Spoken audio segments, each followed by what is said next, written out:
Dime qué tú quieres, papi. ¿Quieres que lo mueva para ti? Mueve, mueve. ¿Te gusta cuando me muevo así? Así. Let me play some more of this. And Shravan, the signs may have been a political stunt, but they see something much more sinister at work. We see the Republican Party who has decided one of their goals is to bring God into schools. And that is the plan long term, is to bring God also into the government. So to me, it's anti-American to try and bring Christian ideology into our schools or into our government. Our country is based on allowing people to make that choice for themselves. I raised the sign controversy with Patriot Mobile.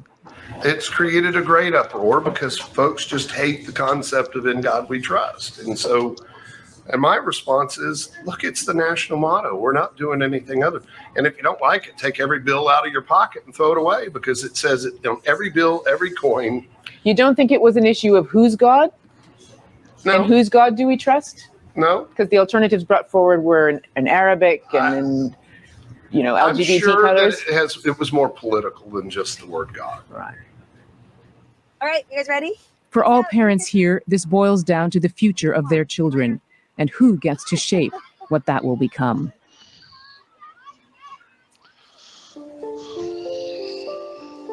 The concerns I found in Texas echo resoundingly through the conservative Christian establishment, this fear of a cultural takeover by what they label the radical left. The Southern Baptist Theological Seminary in Louisville, Kentucky, is one of the largest in the world, training leaders who are shaping the future of the evangelical church.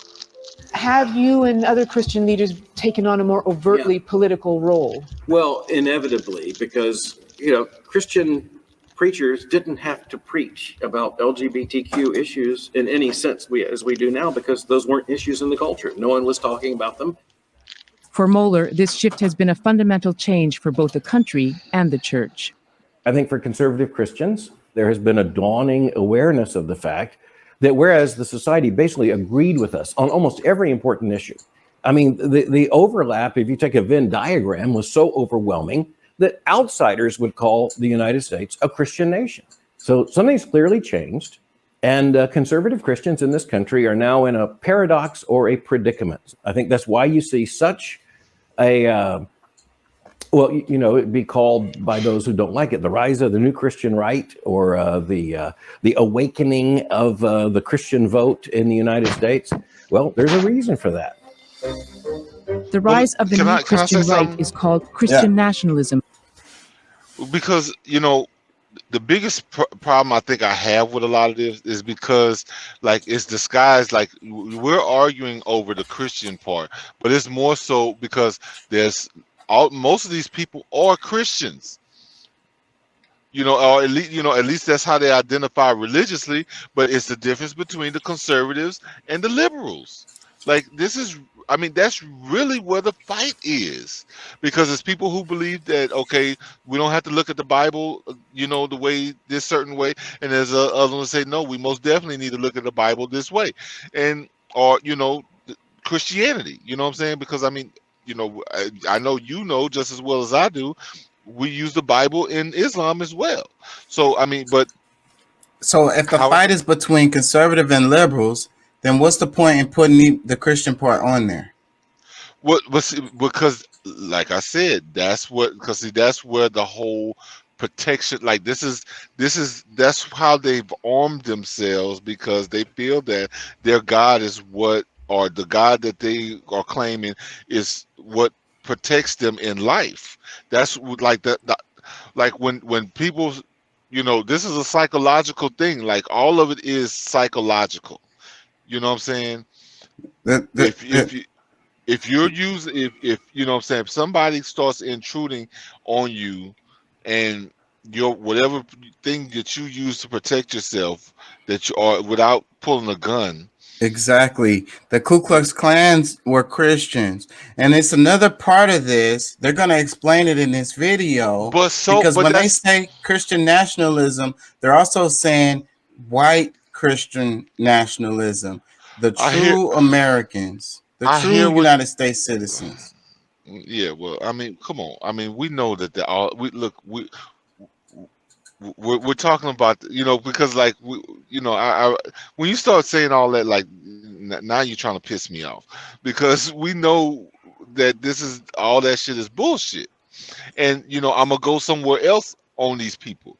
But what I'm trying to say is, because I don't 100% agree, but I know that there's a line that's being crossed on both sides, and it seems as though that the people who are trying to protect some form of sanctity for their children, at least to a certain age, because we know that, like, all of us know that, okay, you're not gonna have them watching TV, you're gonna have them doing, like, these kids are gonna learn some of these things, but at least let the parent be in a position to correct, to be able to say certain things.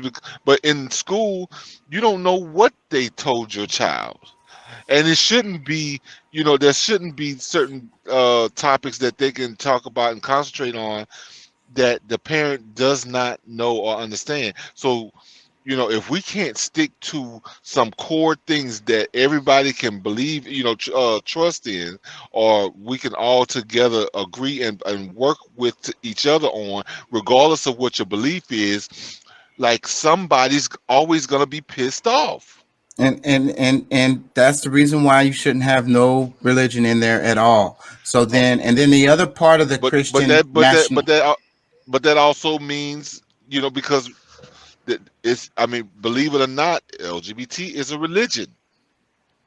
okay, so no religion in the school. Oh, none. Okay, all right. That's what I'm saying. None. Okay. So and then the other part of this Christian nationalism is, like I say, white Christian nationalism. So there's a racial component to this, okay, and it's also related with them going into the school boards is not wanting to proper history to be taught. So they're using this cover of the LGBTQ thing to slide in there and take out books that teach the kids about what actually happened in history.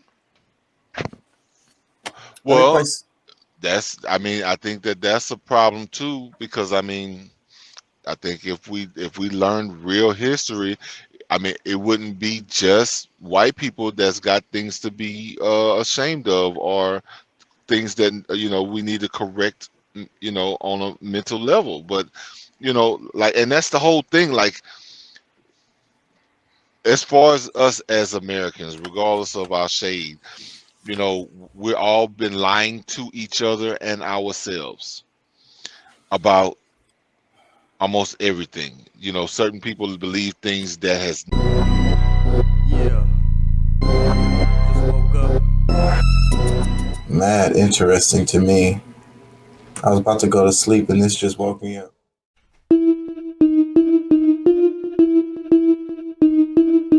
Never ever happened in life, but they believe it. Yeah. Let me play this. There's a reason for that. I Christian right.